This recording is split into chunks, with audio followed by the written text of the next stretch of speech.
Бұл жоғары сот кеңесі жанындағы сот төрелік академиясы. Судьялар дайындайтын еліміздегі жалғыз оқу орны.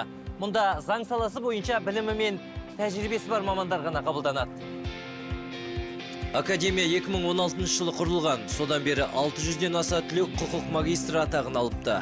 Мұнда тек аудандық соттың судьяларын әзірлейді. Бүгінгі таңда сотқа барудың өзі 3 жолы бар. Бірінші жол жалпы конституция бойынша кез келген ғасыр өлкесінің азаматы жасы тәжірибесіне байланысты судья боламын десе, жоғары сот кеңесінің талаптарына сәйкес тапсыра алады. Екінші жолы бұл сот төрелік академиясы арқылы бір жыл оқып дайындалып, сол судьялыққа келу. Үшінші жолы сырттан кіру дейді. Бүгінгі таңда ол облыс сот пен жоғары сотқа ғана. Есен Алибижан Сатаровтың заң саласында жүргеніне 6 жыл. Қазір ол академияда магистрант. Алдағы уақытта судья болу үшін осында төрелік етудің қыр-сырын меңгеріп жатыр.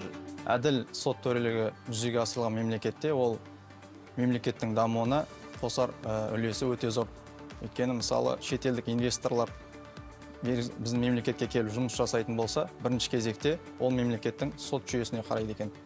Себебі олардың құқықтары және олардың құқықтары мен бостандықтары қалай қорғалатындығына. Сол себепті ол жоғарғы деңгейге болу себепті белгілі бір дәрежеде өз үлесімді қосқым келеді. Болашақ судьялар мұнда теориялық білімін жетілдіреді. Сот істеріне қатысып, күрделі шешім қабылдауға және процесті жүргізу барысына үйренеді. Былтыр осында білім алғандардың 97% сот қызметіне тағайындалыпты.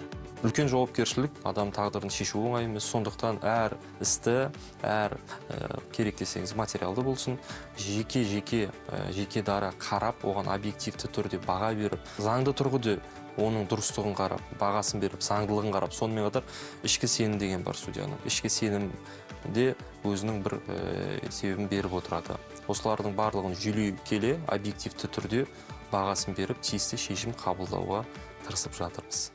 Академияда жыл сайын 60 адамға мемлекеттік грант бөлінеді. Бұдан бөлек ақылы негізде білім алуға болады. Сабақ беретін мұғалімдердің 75% тәжірибелі судьялар. Академия оқуға кем дегенде 29 жасқа болу керек. Яғни бір жыл оқиды, соң 30 жасқа толады. Өтілі бойынша 5 жыл, бізде де заң саласы бойынша 5 жыл болу керек. Одан кейін талап ол біліміне байланысты.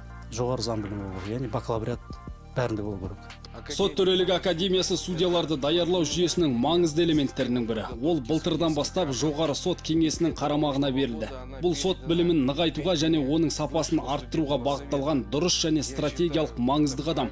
Биыл мен академияны дамыту тұжырымдамасын бекіттім. Енді келешекте ғылыми педагогикалық магистратура мен докторантураны ашуды көздеп отырмыз. Бүгінде елімізде 2357 судья бар. Бұдан бөлек тағы 362 орын бос тұр. Бұл цифрлар салада кадр мәселесінде тапшылық барлығын аңғартады. Ал академия осының орнын толтырып, тәжірибелі судьяларды даярлауды міндетіне алған.